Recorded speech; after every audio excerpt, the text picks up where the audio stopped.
كلما ناديت يا ربي قال يا عبدي أنا الله. في ربيع كرم الله وأتى الناصر من الله. في ربيع كرم الله وأتى الناصر من الله. في ربيع كرم الله وأتى الناصر من الله. في ربيع كرم الله وأتى الناصر من الله. يا له شهر عظيم وكريم كرم الله.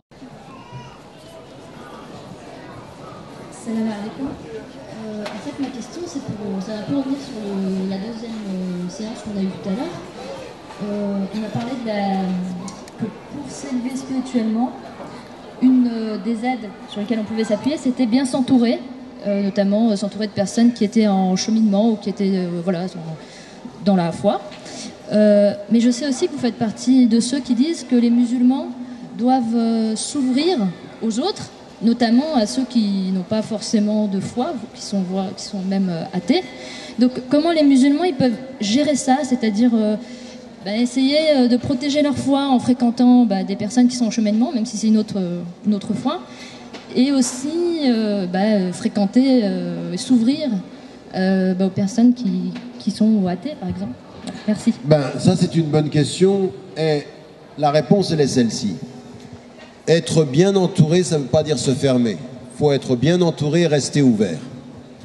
Bien entouré, il y a des gens de notre entourage qui proviennent de différents horizons, qui sont en chemin. Ça peut être des co-religionnaires, des musulmanes et des musulmans, et ça vous aide à alimenter votre foi.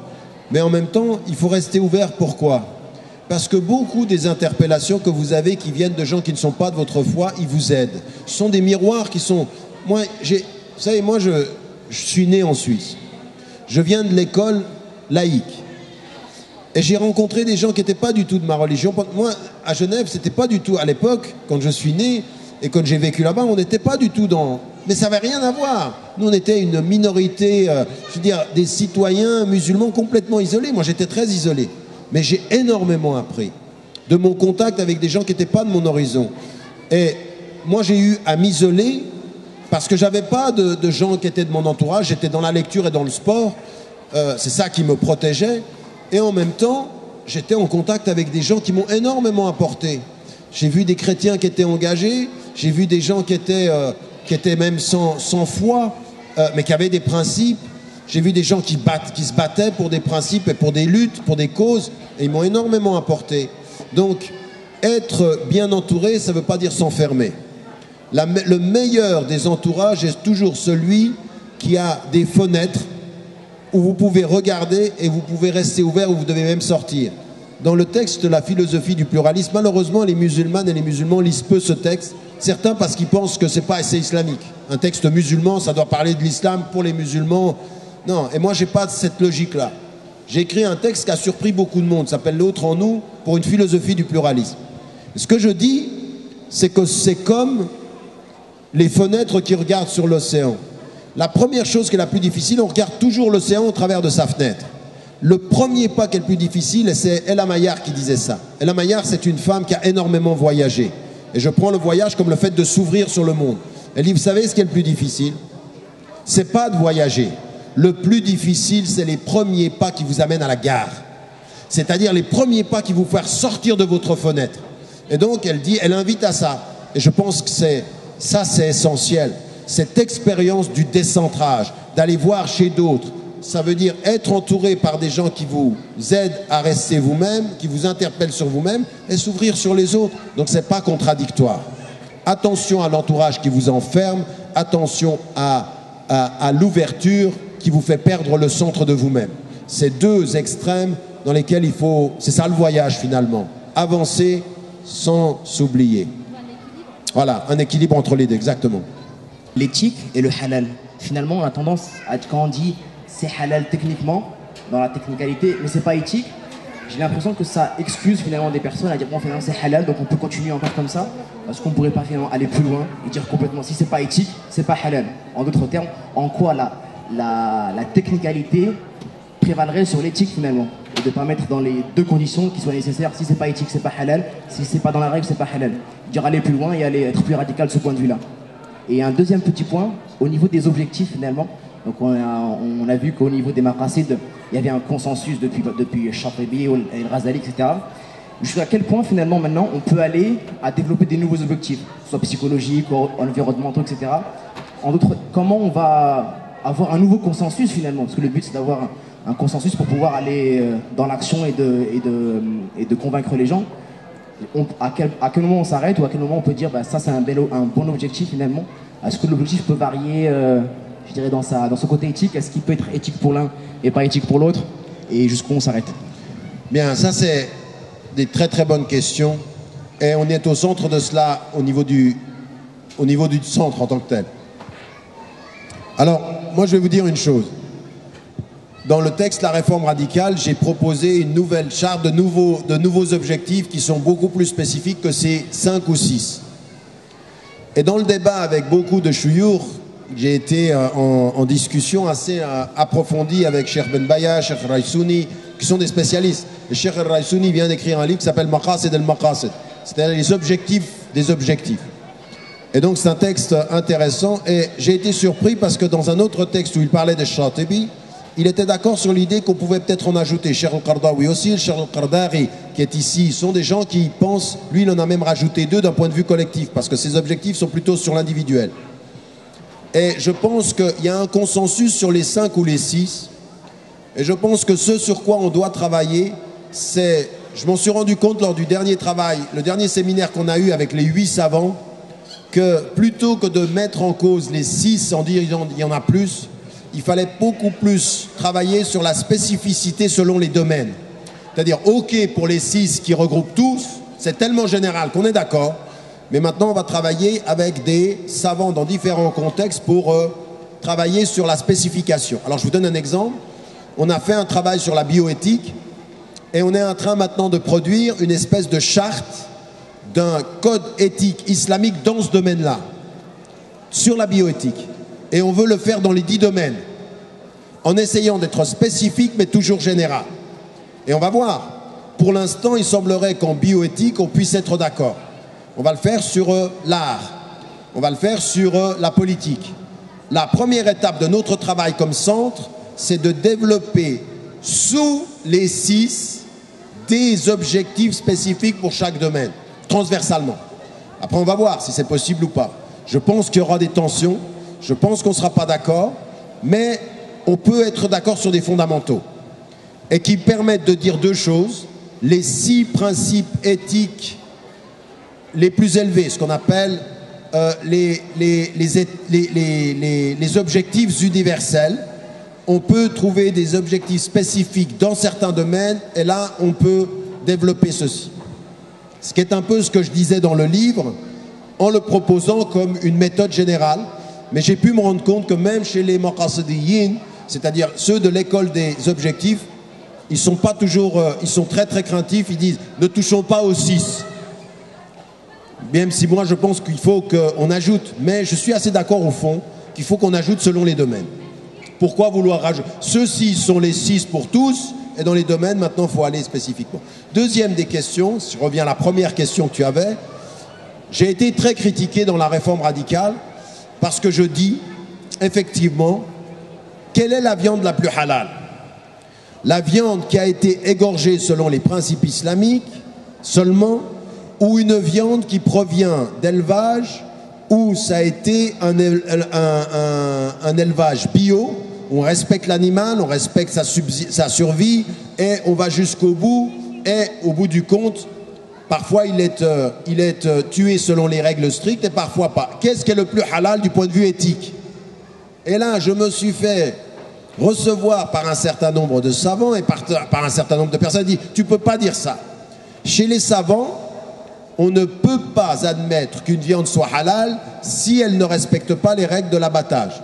Même s'il y a une grande différence entre les savants, entre ceux qui disent on peut manger la viande des gens du livre et d'autres qui disent qu'on ne peut pas. Donc on n'ira pas jusqu'à ça, jusqu'à ce que tu proposes. Et d'un autre côté, ils sont tous d'accord pour dire il faut qu'on pose des questions éthiques. Et donc par exemple, moi je suis, le siège est au Qatar, et on a appris, mais des choses très graves. La nourriture qui vient d'Australie ou qui vient de l'Asie et qui arrive au Qatar, ça se fait par bateau, et les animaux, le bétail est mis dans la cale et ils arrivent en bateau. Dans le chemin qui les amène d'Asie au Qatar, la moitié des animaux meurent. La moitié dans certaines circonstances, dans certaines situations, et c'est plus qu'une fois sur 10, c'est pratiquement dans la moitié des cas, la moitié meurt. Ça veut dire qu'en fait, la moitié des animaux sont mis dans des cales à bateau, dans des conditions de vie et de survie et de maintien pour arriver au Qatar absolument indignes, inacceptables. Et ils meurent. Et finalement, on va abattre le reste en disant ça c'est la viande halal. Ceux qui sont morts sur la route, ben c'est, en langage cynique, dommages collatéraux.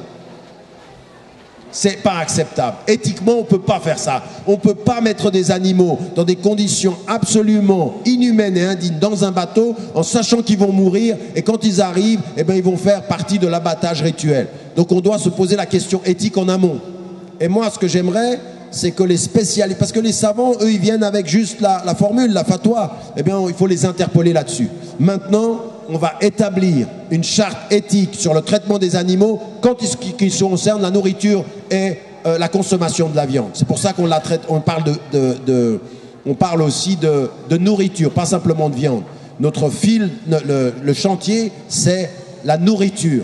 Comment qu'on se nourrit, parce qu'il y a des situations de traitement. Parce qu'il y a ça, mais il y a en même temps toutes les boissons où il y a des exploitations des gens. Il y a des boissons que vous buvez aujourd'hui très simplement en France qui sont basées sur l'exploitation d'individus, femmes et hommes, dans des situations absolument abominables et qu'on ne peut pas accepter. Et on boit parce que c'est les transnationales, c'est les multinationales qui ont de l'argent.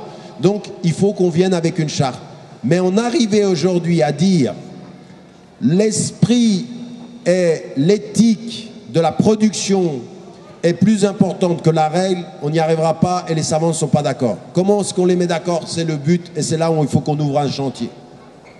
Et moi j'appelle ça une réforme radicale, c'est-à-dire véritablement changer la perception des ulama en leur disant vous ne pouvez pas continuer à venir nous dire des règles quand le comportement est aussi contradictoire avec les règles qu'on défend. Wallahu a'lam. Je pense que tu as entendu parler de la loi concernant l'étourdissement de l'animal, au moment de l'abattre. On étourdit l'animal en fait, la volaille surtout. Il y a une nouvelle loi qui est passée qui fait qu'on endort la bête au point où lors de l'abattre, elle est endormie. Donc pour moi, selon ma réflexion, je dirais que cette viande, elle est halal. Donc je voudrais avoir ton avis sur ce sujet. Et ça veut dire quoi, selon ma réflexion, basée sur quoi? Parce que je pense que... Quel est le rapport avec le fromage de chèvre? C'est parce qu'en fait, il est parti au-delà de halal et haram. Enfin, c'est ce que je pense. Il a fait abstraction du halal et haram et il a évité, entre guillemets, les conflits et les débats inutiles. C'est pas exactement ça dans l'interprétation du hadith. C'est pas qu'il ait minimisé la règle, mais quand on lui a présenté qu'il est un produit qui vient de la nourriture, ce qu'il met en évidence, c'est que quand on lui présente, il ne va pas faire trop de problèmes quand on lui le présente au moment de manger cette nourriture. Et c'est une des attitudes que l'on a. Faites attention à ne pas poser trop de questions quand on vous présente les choses, parce que finalement vous allez tout arrêter. Donc c'est une attitude de facilitation en face des choses. Ça n'empêche pas qu'il faille en amont être assez clair sur les choix que l'on fait. Alors les choix que l'on fait sont les suivants. Il y a des savants aujourd'hui qui mettent en évidence que la viande des gens du livre, elle est halal.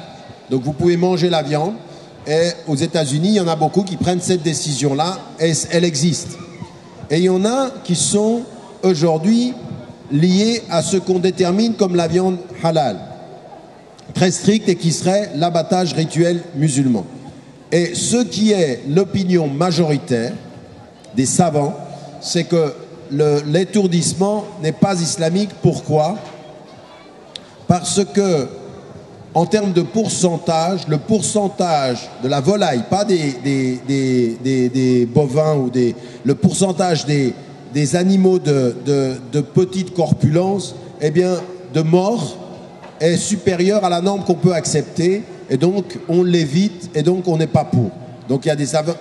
Alors attendez, ça, il y a certains qui se disent, entrer dans ceci, ça n'est pas juste. Et vous avez certains qui sont très stricts ici en France. Les AVS sont très stricts et le refusent. Et en cela, ils suivent l'avis le plus exigeant et qui réunit le plus grand nombre d'opinions. Maintenant, vous en avez d'autres qui disent non, on doit pouvoir l'accepter parce que le pourcentage, il n'est pas aussi important que ça, donc on peut l'accepter, même si effectivement il y a des animaux qui meurent. Parce que la question est, l'abattage doit se faire sur un animal qui n'est pas mort. Donc vous avez ces différentes opinions. Donc c'est pas aussi simple, moi je pense que je peux le manger. Vous avez différentes opinions et de ce point de vue-là, il faut les étudier. Maintenant, on a des législations en Europe qui vont jusqu'à imposer ceci et qui l'imposent partout. Et donc là, il y a des positions qui sont prises par un certain nombre de savants. Ça va loin, puisque la Turquie est allée dans ce sens-là, la Malaisie sont allés. Ce sont des pays qui sont allés dans ce sens-là, et certains résistent en disant attention.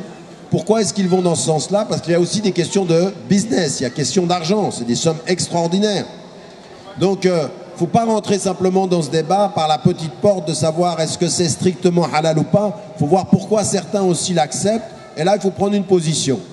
La position, c'est je ne le mange pas parce que je pense vraiment que selon les données que j'ai, eh ben ça n'est pas possible. Ça, c'est des dispositions.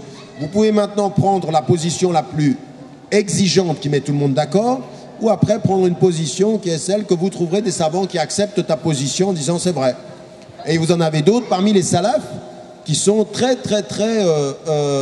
peu exigeants sur ces questions-là. Et qui disent non, c'est la viande des gens du livre, il n'y a pas de problème. Nous ne sommes pas d'accord sur la caractérisation ou la définition de ce qu'est halal en termes de viande. Nous ne sommes pas d'accord sur les conditions. Nous sommes d'accord sur les conditions les plus strictes, mais ensuite, comment ça se décline, il y a des désaccords. Donc voilà, maintenant, c'est un choix qu'il faut faire et peut-être qu'il faut pousser. C'est ça que j'ai envie de vous dire. Il faut pousser non pas simplement sur la technicité de l'abattage, mais sur la qualité de la viande que vous mangez. Il faut aller plus loin, poser la question de savoir est-ce que finalement, d'un point de vue éthique, il suffit de poser cette question et de manger sans se poser d'autres questions, ou est-ce qu'il faut aller plus loin? Moi, c'est ça la vraie question aujourd'hui. Vous savez, quand par exemple vous allez dans les fast-foods et que vous mangez de la viande, il faut vous rendre compte de ce que c'est que la politique de cette viande-là en matière de traitement des animaux, en matière du défrichage, en matière du rapport à la nature.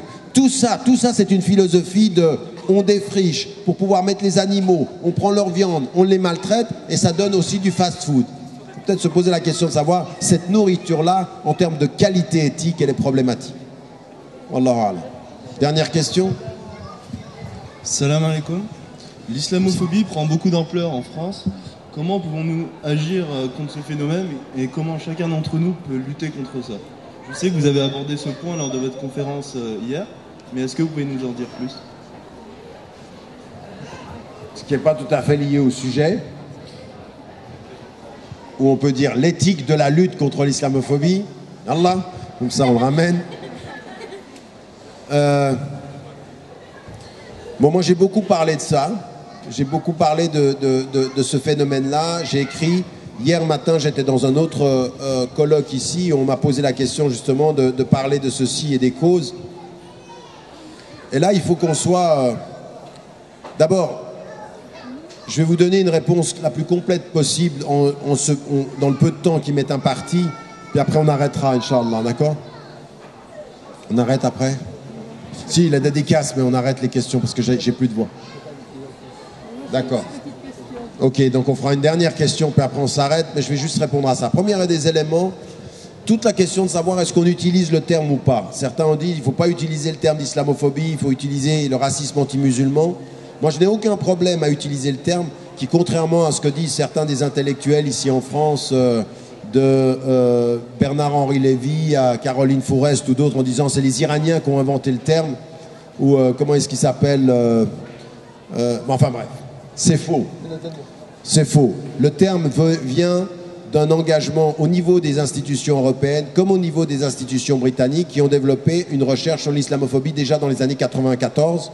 Le Runnymede Trust en Angleterre avait parlé de ceci, puis ensuite vous avez dans l'Observatoire du racisme et jusqu'aux Nations Unies le rapporteur pour les Nations Unies sur la question de la judéophobie, de la christianophobie et de l'islamophobie, Doudou Diène, était le rapporteur pour les Nations Unies. Donc c'est un terme qui est dans les institutions internationales. Donc aucun problème. Maintenant, il faut qu'on soit clair sur ce dont on parle. Est de l'ordre de l'islamophobie une femme ou un homme qui critique l'islam et les musulmans parce que c'est l'islam et parce qu'ils sont musulmans dans un processus d'essentialisation. Non pas qu'on critique certaines de leurs croyances, ils ont le droit, certaines de leurs pratiques, ils ont le droit, mais stigmatiser les personnes dans leur religion pour ce qu'ils sont, comme on stigmatise les Noirs dans leur être pour ce qu'ils sont, c'est inacceptable. Ça s'appelle du racisme et nous plaçons ce racisme-là dans le même échelle que tous les autres racismes. Anti-noir, l'antisémitisme, tous les racismes, nous les refusons. Celui-ci est un nouveau type de racisme. Une fois qu'on a dit ceci, il faut qu'on définisse bien les termes et qu'on se pose la question de savoir ce qui est en train de se passer en Occident et dans certains pays. Aujourd'hui, ce qui est en train de se passer, c'est l'émergence, à cause de 4 raisons, d'un populisme et de causes de l'islamophobie qu'il faut identifier. Il faut une typologie des islamophobies, une typologie des comportements. Il y a des femmes et des hommes, aujourd'hui dans le monde global, l'immigration, la violence. Parce que je vous le dis, quelqu'un qui regarde la télévision française, avec le battage qu'il y a, ou qui lit les médias, et qui n'a pas peur de l'islam, aujourd'hui, c'est quelqu'un qui n'est pas normal. Tout ce qu'on dit de l'islam, c'est à faire peur. Donc, il y a la violence et l'extrémisme.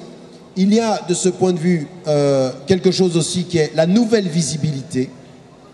Et la nouvelle visibilité des musulmans par la présence vestimentaire, par la couleur, par les noms, par les minarets, par les mosquées, tout ça, ça fait peur. Ça veut dire que c'est une présence qui s'installe. Et vous, vous pensez, on est français, on s'installe, on est citoyen, vous pensez que ça va réconforter. Mais dans un certain type de discours, ça fait encore plus peur. Parce que vous êtes en train de vous installer, mais pour faire quoi? Quel est votre but? Et la quatrième cause, qui peut être aussi liée à ça, c'est l'émergence du populisme. Et le populisme va être l'instrumentalisation de tous ces éléments-là. Vous avez des citoyens aujourd'hui en France qui ont peur de l'islam. Et vous savez ce que disait l'un des rédacteurs du Point. Comment est-ce qu'il s'appelait? Il avait dit « Je suis islamophobe ». Ah, j'ai oublié son nom. Non, c'est pas ça. Mais c'est pas grave. Il avait dit ceci. Moi, un de mes amis avocats à Genève avait dit « Moi, je suis islamophobe au sens littéral du mot. Islam, j'ai la phobie. C'est-à-dire, ils me font peur. L'islam me fait peur et les musulmans me font peur. Je suis islamophobe littéralement. » Et il avait provoqué en disant ben oui, j'ai peur de l'islam. Et là, il faut qu'on fasse très très attention. Le terme veut dire littéralement ceci, et on doit reconnaître qu'un certain nombre de vos concitoyens en France et en Occident ont peur de l'islam parce qu'ils pensent que l'islam est une religion expansionniste, parce qu'ils pensent que nous sommes violents, parce qu'ils pensent que nous sommes là pour convertir les gens. Et à ces concitoyens, il faut que nous ayons une présence de dialogue et de construction. Leur peur vient d'une certaine ignorance et d'une certaine suspicion, d'un manque de confiance. Et avec tous les médias, le battage, c'est de créer le manque de confiance.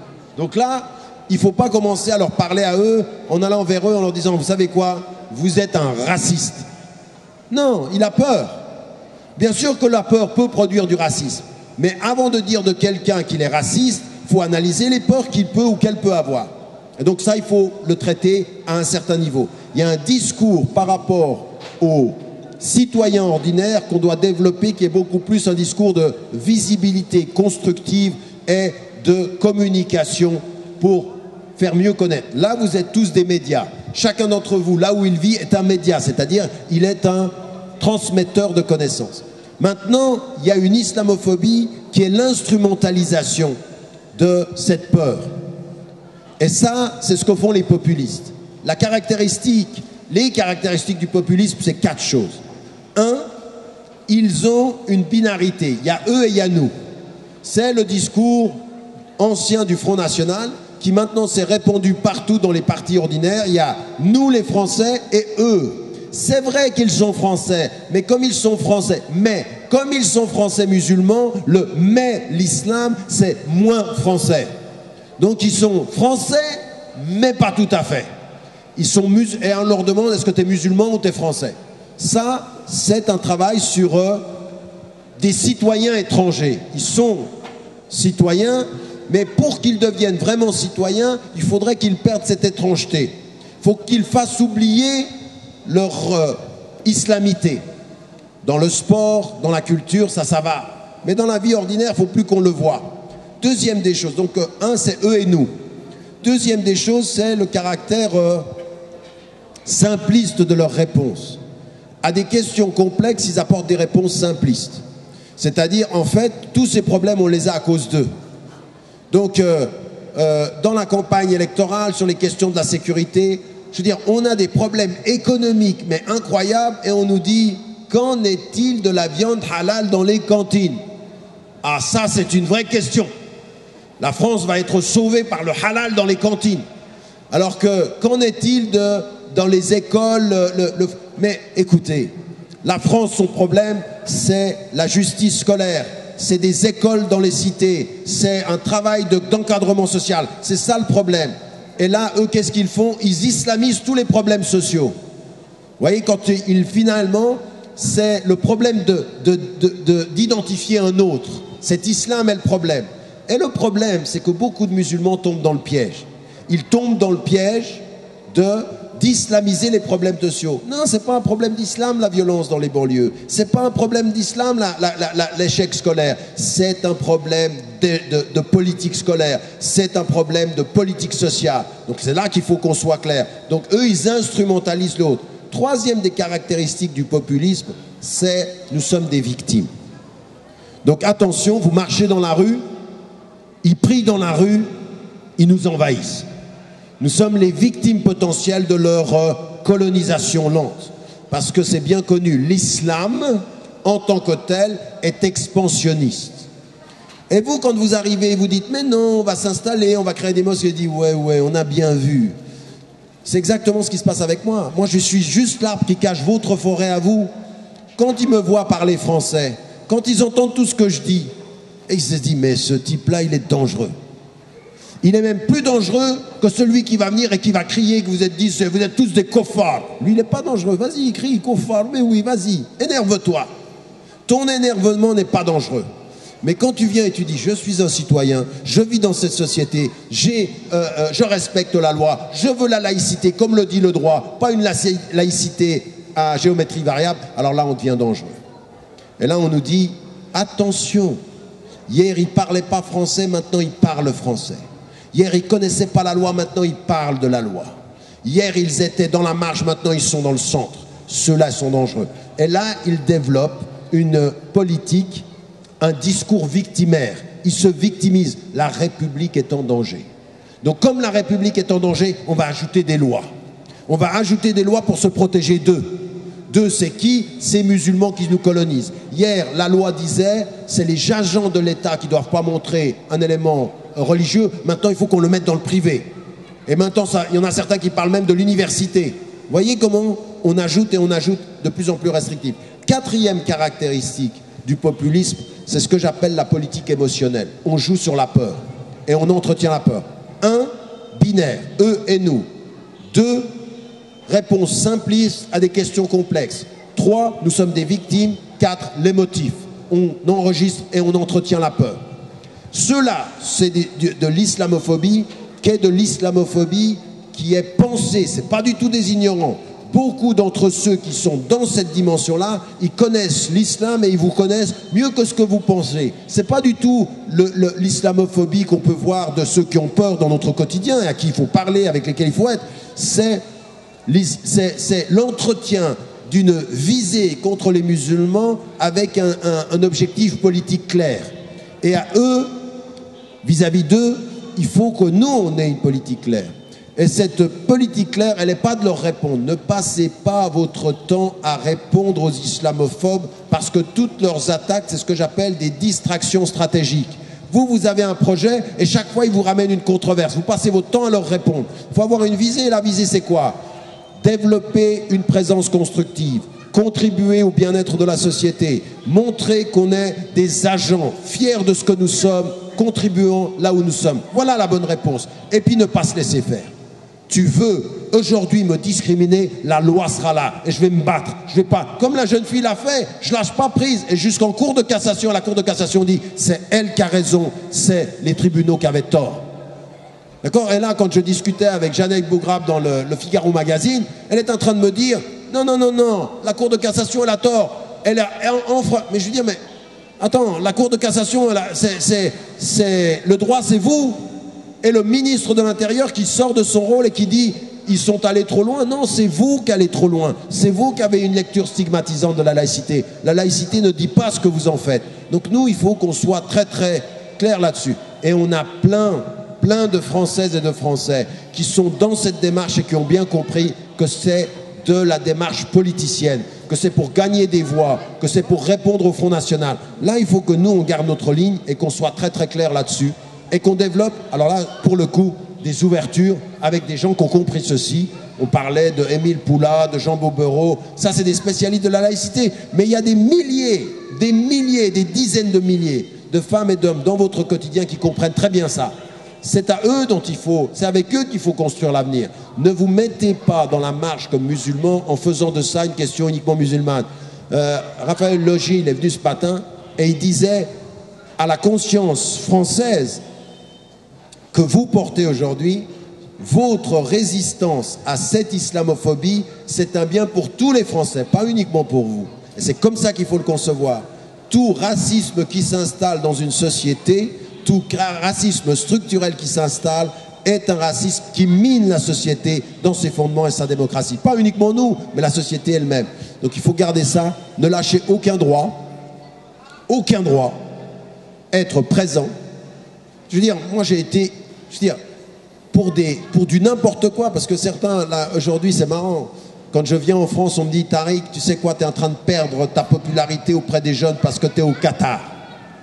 Et on raconte n'importe quoi sur l'argent que je gagnerais ou que je gagnerais pas, ou que ce que j'ai dit hier, je serais le nouveau chantre d'un axe britannico-américano-sioniste qatari, du n'importe quoi. Et ça, des gens qui réussissent à capter l'émotion. Vous savez, je vous ai dit, le populisme, c'est attirer l'émotionnel des gens. Et vous avez des gens qui attirent l'émotionnel des Français de confession musulmane sur un seul élément, ils sont antisionistes. Et les gens, ils les suivent parce qu'ils sont antisionistes. Ils ne se rendent pas compte que ce sont des gens qui soutiennent, qui ont soutenu Le Pen, qui sont dans la droite, et viennent nous présenter aujourd'hui les amis des musulmans. Non, ils sont l'ami du nombre des musulmans. Ils sont l'ami du vote des musulmans. Ils sont l'ami de la stigmatisation des musulmans. Ils sont des populistes sur ce plan-là. Et donc avec eux, moi, j'ai pas de temps à perdre. Mais d'un autre côté, ils ne disent jamais que j'ai payé le prix de mon engagement contre la diabolisation de l'Iran. J'ai toujours été critique par rapport à la politique iranienne et au gouvernement iranien. Mais je suis contre la diabolisation de l'Iran, de la façon dont elle s'est faite par les États-Unis ou par l'Europe, en disant je ne suis pas d'accord, il y a des mouvements à l'intérieur qui sont extrêmement intéressants, je soutiens les réformistes, et j'ai une émission de télévision et on m'a fait payer le prix. On m'a fait payer le prix par des choses qui sont extrêmement graves. Quand un journal m'a attaqué en Hollande, séance tenante en 3 jours, alors que j'étais en vacances, en 3 jours, on m'a renvoyé de mon poste de conseiller à la municipalité et d'un poste universitaire. Pourquoi? Parce qu'à ce moment-là, qui est-ce qui menait la danse politique en Hollande? Les populistes islamophobes. Geert Wilders et tout ça. Et au moment de partir, je leur ai dit, écoutez, bonne chance à vous. Parce que moi, je pars, mais vous restez avec Get Wilders. Mais je ne me laisserai pas faire et je vais me battre sur le droit. Ben, alhamdoulilah, il y a 2 semaines de cela, eh ben, le 2e procès a été gagné. Ça veut dire quoi? C'est un exemple. On ne se laisse pas faire. Vous voulez le droit? Eh ben, on va se battre. On ne va pas se laisser faire. Et puis, il y a quand même des gens, aujourd'hui, dans le droit, qui ont le droit comme référence. Eh bien ceux-là, ils diront le droit. C'est ça qu'il faut qu'on comprenne. Ça, ce sont des choses, on ne lâche pas prise et on répond. Là, on doit répondre. Respectez la peur des gens en expliquant et en vivant avec eux. Répondez à la manipulation par le droit et la résistance structurée avec une vision. On ne va pas perdre notre temps avec vous. On a un projet, c'est qu'on est des citoyens, on se fera respecter et on contribuera au bien-être de la France. Vous n'avez pas entendu, on le répétera. Vous nous attaquerez, on résistera. Vous tromperez, on rectifiera. Et vous serez discriminant, on passera par le droit. Vous n'avez pas compris, la patience fera l'engagement. Mais comme l'a dit Raphaël Loger, il faut un peu de compréhension, moins d'émotion, beaucoup de résistance, beaucoup de persévérance et de la patience. Mais il faut le faire, ça. Il faut bien le comprendre. Et ne pas se laisser manipuler par des voix qui sont populistes en nous disant qu'ils nous aiment et qu'on va aider les musulmans. Et pour ramener les musulmans en disant, vous savez, l'État d'Israël, le pire, tout ça, c'est de l'émotionnel, c'est du populisme. Il faut sortir de ça et suivre une voie qui soit une voie déterminée de justice et de courage.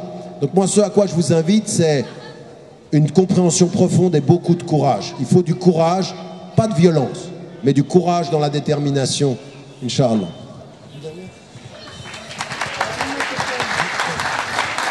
Moi, c'était une petite question, parce que vous avez parlé de la fin de vie, donc je travaille avec une amie à Pierre et Marie Curie. Vous pouvez mettre le micro plus loin parce que vous... Oui, je travaille avec une amie, on est à Pierre et Marie Curie, vous savez, pour les fins de vie. Donc ça m'a beaucoup intéressé ce que vous avez dit.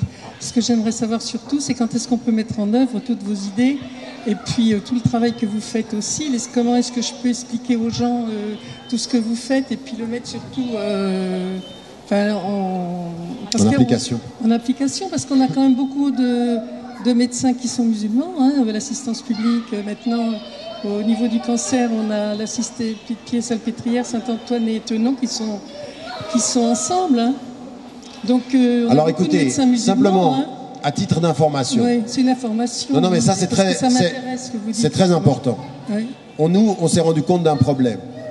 C'est que dans le domaine de la médecine, comme dans beaucoup d'autres domaines, il y a beaucoup de choses qui avaient été produites par les savants, les juristes musulmans ou les spécialistes, notamment dans le domaine de la médecine. Malheureusement, ça reste dans des livres et c'est pas connu du public. Dans une université, Georgetown University aux États-Unis, qui est basée au Qatar, on a un groupe qui est spécialisé dans la bioéthique et les affaires médicales, l'éthique médicale, et qui a ressorti jusqu'à 60 volumes de décisions légales dans ces domaines-là.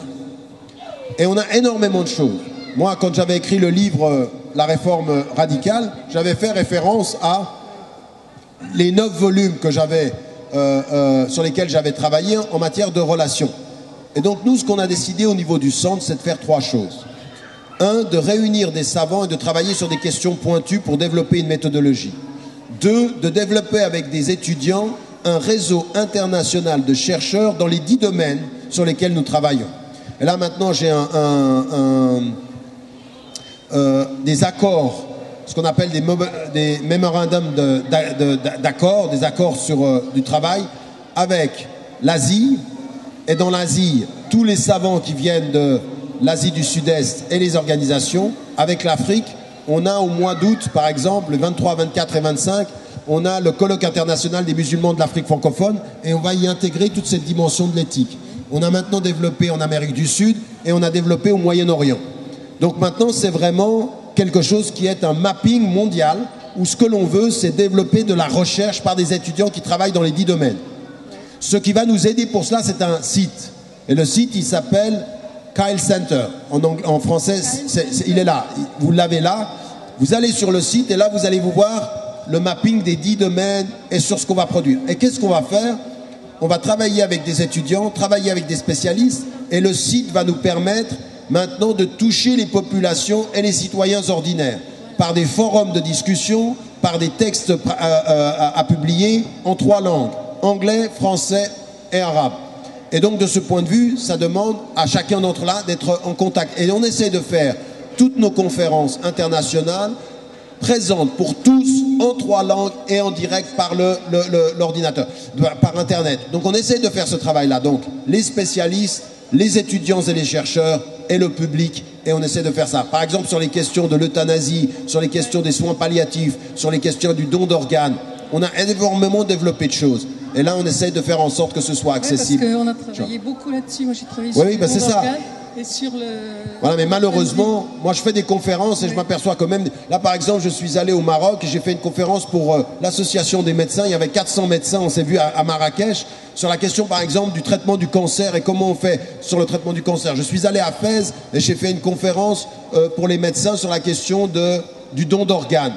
Et là, il y a des médecins qui pratiquent depuis des années, ils ne savent pas les réponses, ils ne connaissent pas l'éthique et les réponses qui ont été données. Donc le but, c'est la vulgarisation de ces connaissances et leur participation. Et de là où vous êtes, nous, on a aussi décidé que beaucoup de médecins, beaucoup de praticiens dans leur domaine, de confession musulmane ou non, devaient être les partenaires de ce travail. Donc moi, j'invite tous ceux qui sont là aussi à faire ce travail et d'être en... Parce qu'on a beaucoup de médecins musulmans d'assistance publique. Voilà, je sais. Ah oui, il y en a énormément. J'ai travaillé beaucoup avec eux.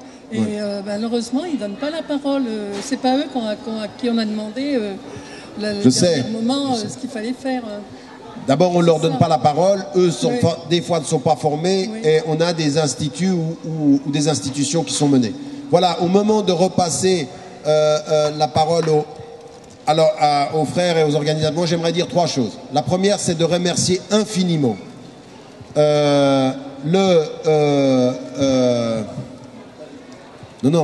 oui, Farid, d'accord, mais le fait de nous avoir... Non, comment on appelle ce lieu-là? Le stand, voilà, le stand de l'UOF, de nous avoir donné la possibilité par 3 fois sur ces 2 jours, d'avoir 3 fois 2 heures et de pouvoir aller un peu plus loin que simplement la grande conférence.